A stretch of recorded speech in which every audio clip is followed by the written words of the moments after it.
মার্কিন হামলার আশঙ্কায় গেরিলা ধাঁচের প্রতিরোধ গড়ে তোলার প্রস্তুতি নিচ্ছে ভেনেজুয়েলা।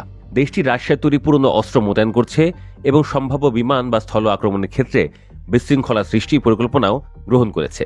নথি ও সংশ্লিষ্ট সূত্রে বরাতে ব্রিটিশ বার্তা সংস্থা রয়টার্স এ খবর জানিয়েছে। এই পরিকল্পনা ভেনেজুয়েলার জনবল ও সামরিক সরঞ্জামের ঘাটতির এক নীরব স্বীকারোক্তি। মার্কিন প্রেসিডেন্ট ডোনাল্ড ট্রাম্প সম্প্রতি ইঙ্গিত দিয়েছেন যে ক্যারিবীয় অঞ্চলে মাদকবাহী জাহাজে একাধিক হামলার পর এবার স্থল অভিযানই পরবর্তী লক্ষ্য হতে পারে, যদিও পরবর্তীতে তিনি ভেনেজুয়েলায় হামলার সম্ভাবনা অস্বীকার করেন।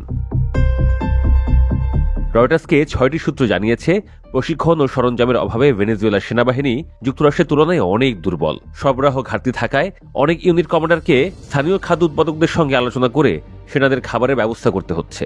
মাদুরো সরকার দুটি কৌশল নিয়েছে। এর একটি হল প্রকাশ্যে আলোচিত গেরিলা প্রতিরোধ, অন্যটি অরাজকতা সৃষ্টি।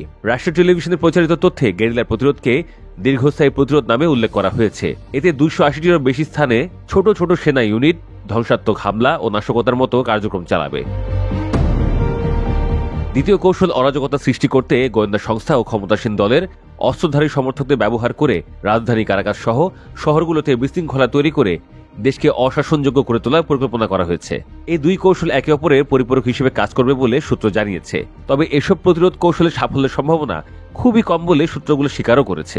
সরকারি ঘনিষ্ঠ এক ব্যক্তি বলছেন, এটি প্রচলিত যুদ্ধে আমরা 2 ঘন্টাও টিকব না।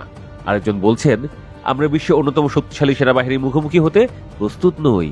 ভেনেজুয়েলার সরকারি যোগাযোগ মন্ত্রণালয় এ বিষয়ে মন্তব্য করতে অস্বীকৃতি জানিয়েছে। তবে মন্ত্রী দিয়াজদাদো কাবেলো সম্প্রতি রাষ্ট্র টেলিভিশনে বলেন, যুক্তরাষ্ট্র ভাবে এক দফা বোমা মেরেই সব শেষ করা যাবে, কিন্তু এত সহজ নয় এই দেশে এটা। মাদুরো নিয়মিত সেনাদের প্রশংসা করে তাদের স্বাধীনতার নায়ক সিমন বলিভারের উত্তরসূরি হিসেবে আখ্যা দিয়েছেন। মাদুরো তার পূর্বসূরি হুগো চ্যাভেজের নীতি অনুসরণ করে সেনা কর্মকর্তাদের সরকারি পদে নিয়োগ দিয়ে আনুগত্য নিশ্চিত করেছেন।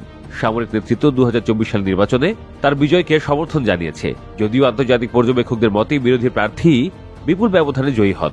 সূত্র জানায়, সামরিক বাহিনীর নিম্নপদস্থ সদস্যরা মাসে মাত্র $100 সমমূল্যের বেতন পান, যা মৌলিক খাদ্যের মাসিক খরচের 1/৫। ফলে হামলার ঘটনায় অনেকের পালিয়ে যাওয়ার আশঙ্কা রয়েছে। গত কয়েক বছরে তাদের প্রধান দায়িত্ব ছিল বিক্ষোভকারীদের দমন করা।